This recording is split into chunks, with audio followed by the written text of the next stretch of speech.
woke up this morning. I haven't done this for a while, but I actually decided to walk down to Cumbies. You know what I'm going to say. I always do it.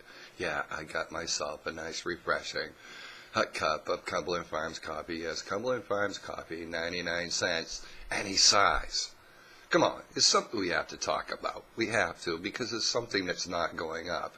Yes, as our gas prices are escalating, at least the coffee prices at Cumberland Farms are staying the same. Yes, 99 cents, any size.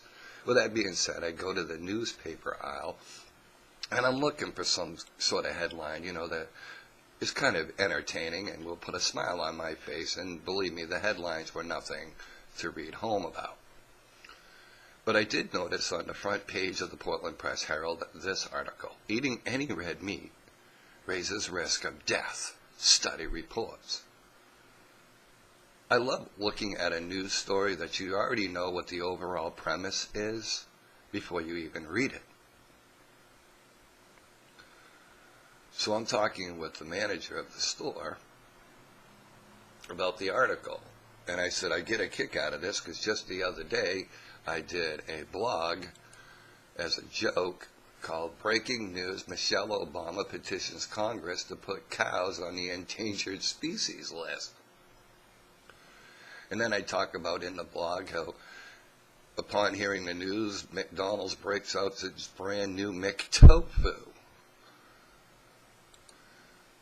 So she's looking at me like, all right, you're just a tad little crazy, Tim. And I'm like, yeah, but that's all right. I said, but in this article, what it's going to really talk about is the fact that this is going to escalate our health care costs. Yes, seeing that the government will be taking over your everyday life and dictating to you your health and how you must preserve it. They will preserve it by regulating what you can eat in order to keep health care costs at a minimum. So I knew the overall premise of this article was that, but I began to read. Los Angeles. Eating red meat, any amount, any type, appears to significantly increase the risk of premature death, according to a long-range study that examined the eating habits and health of more than 110,000 adults for more than 20 years.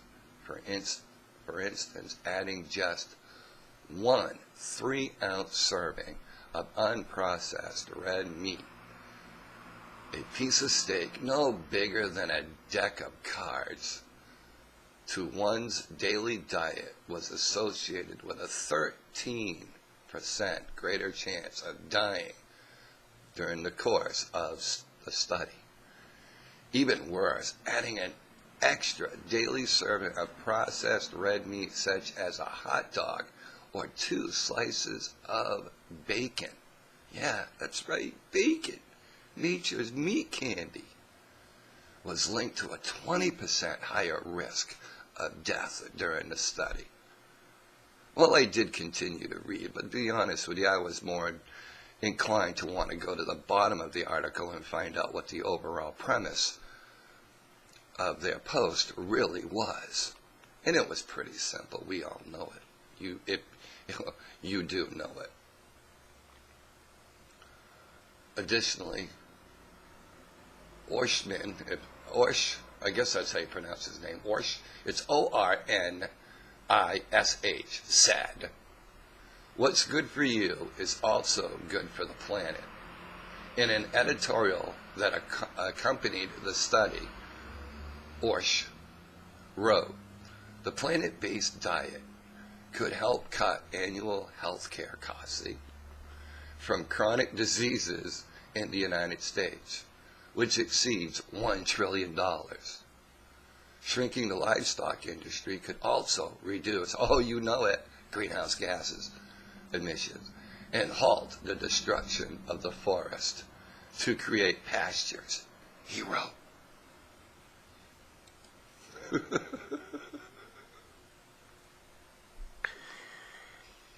all these studies from colleges. This is how they get their money. Well, what we want you to do is we want you to do a study, but then we want you to tell everybody that no matter what they do, it's going to kill them. Because what we need to do is we need to reduce greenhouse gases, yes, and lower the livestock.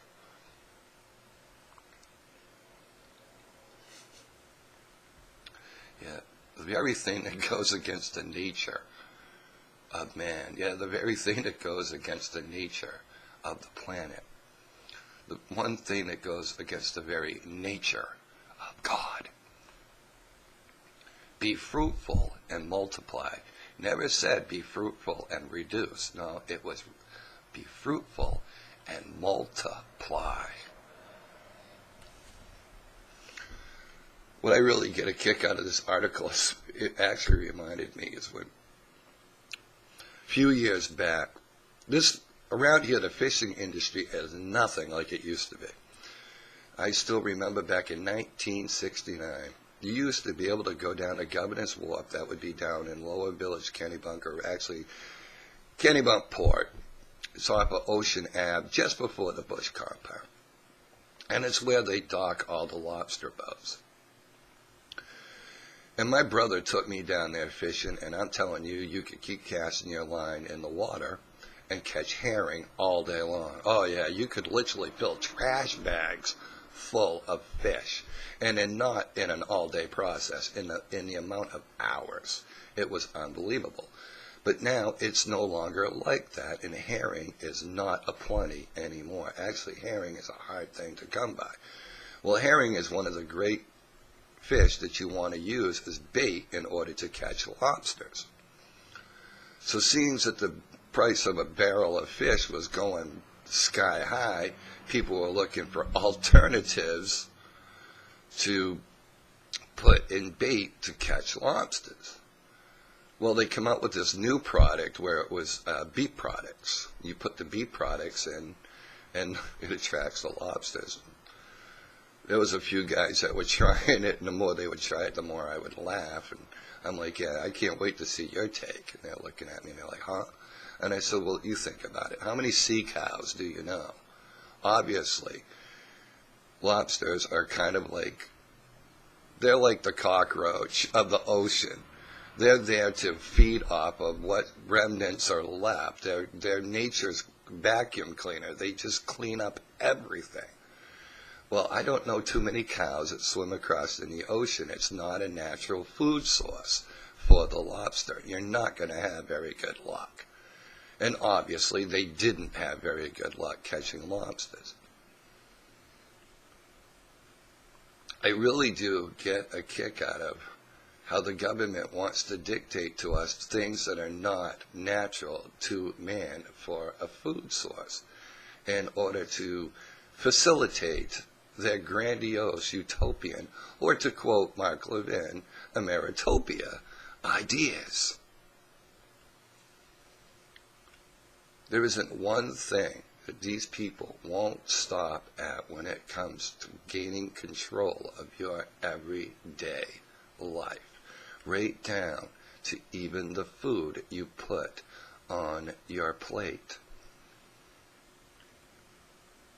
I'll leave with this. I think I was pretty fortunate as a young child, being born into a family that was extremely old. Needless to say, I've been going to funerals since I was 7 years old. I'm pretty acclimated to the fact that I'm going to die.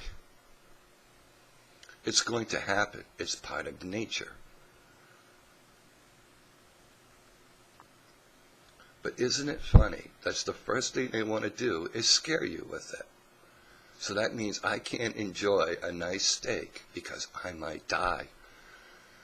Or even enjoy 2 strips of bacon because I might die. Yes, that might increase my chances by 20% to die. Well, you know what? I'm going to die. That's the way it goes. There's nothing I can do about it. So the best I can hope to do is embrace life with all the muster I can muster. Well, here at the right side of Kennebunk would love to embrace a couple of strips of bacon, a couple of eggs, a couple pieces of toast, yes, and even a nice refreshing hot cup of Cumberland Farms coffee. How long will it be, my brothers? How long will it be, my sisters? Until the only thing they'll be popping on our plate is a couple of pills with all the neutral requirement, you know what I mean, that we possibly need to get through the day. Oh yeah, give me my Flintstone multivitamin. Mommy, I'm still hungry. Here's another processed chicken pill to get you by. Well, I'm Tim Donovan, and I'm on the right. You want to know where I am? Just look to the right. You're going to see me.